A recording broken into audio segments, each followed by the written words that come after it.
Nell'ambito delle manifestazioni estive organizzate dal Comune di Realmonte, oltre ai momenti di spettacolo e di intrattenimento culturale, si è voluto anche ricordare con una cerimonia sobria che si è svolta presso la sala consiliare del Comune di Realmonte i 340 anni della fondazione del Comune, la licenza Popolandi, con un annullo filatelico, momento che sarà propedeutico per l'anno prossimo all'emissione di un francobollo dedicato alla Scala dei Turchi di Realmonte, un'iniziativa già presa anche in considerazione dall'ente Poste Italiane, da girare al Mise, e fortemente voluta e sostenuta dal sindaco di Realmonte Sabrina Lattuca. 340° anniversario della licenza Popolandi, il Comune di Realmonte è stato scelto da Poste Italiane per l'annullo filatelico. Abbiamo realizzato un'immagine, il fotografo Nuccio Zicari ha realizzato un'immagine per il Comune di Realmonte che ritrae la Scala dei Turchi,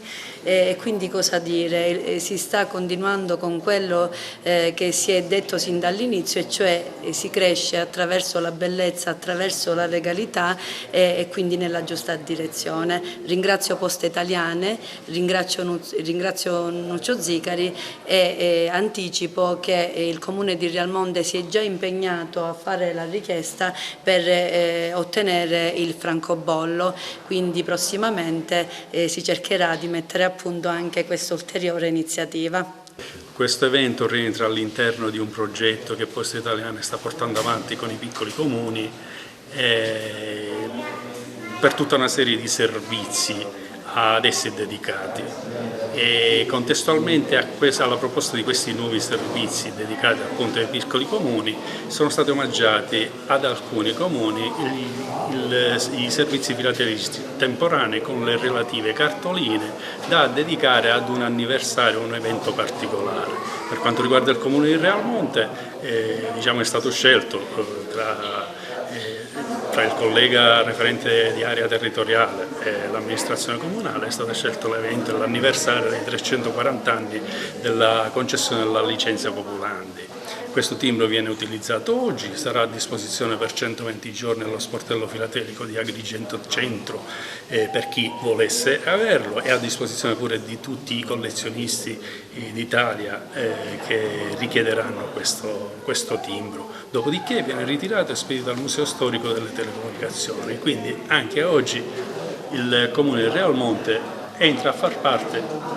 nel mondo della marcofilia e della filatelia al Museo Storico delle Telecomunicazioni di Roma. Oggi è una giornata importante, una giornata storica per il Comune di Realmonte, perché oggi entriamo nella storia della filatelia della Poste Italiane, e ringrazio il responsabile della provincia di Agrigento, Trapani e Palermo, Vito Cacciatore, che oggi con la sua presenza ha reso possibile questo evento. Ringrazio il fotografo Nuccio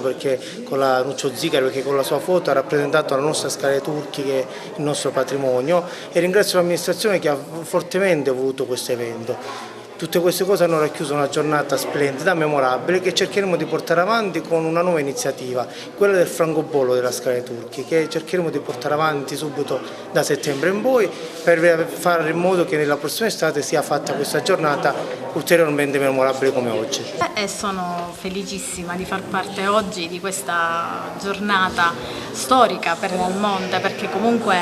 il timbro verrà storicizzato e questa giornata verrà ricordata ovviamente. Le cartoline comunque verranno, per chi non è potuto venire qui, insomma, potrà trovarle in ufficio postale. Professore Tesè, presente a questo momento importante, inserito nel più vasto cartellone dell'estate realmontina, che ha visto già partecipare a diversi eventi che hanno raccolto abbastanza interesse verso la collettività, verso il pubblico, l'ultimo tra questi Santino Franco La Rosa e Litterio. Sì, è partita la stagione tra mille difficoltà e mille incognite, è un cartellone piuttosto ricco che è rivolto a una utenza diversa tra di loro. Abbiamo momenti come quello che è stato citato insieme ad altri di natura culturale. Oggi siamo qua presenti per questo momento molto importante, perché riguarda sempre la promozione di questo territorio di Realmonte attraverso l'annullo filatelico, che riguarda anche la nostra tradizione, la nostra identità, l'identità di un territorio come quello di Realmonte, e che passa anche attraverso cosa? Attraverso la valorizzazione delle eccellenze di Realmonte, in questo caso il nostro amico Nuccio Zicari, che ha generosamente regalato, diciamo così, la sua arte per completare questa operazione di diffusione del territorio, della sua storia e della sua identità. Quindi questo è un modo, sono delle occasioni che consentono a un territorio di crescere in bellezza, di crescere nella valorizzazione delle proprie eccellenze e nella propria identità.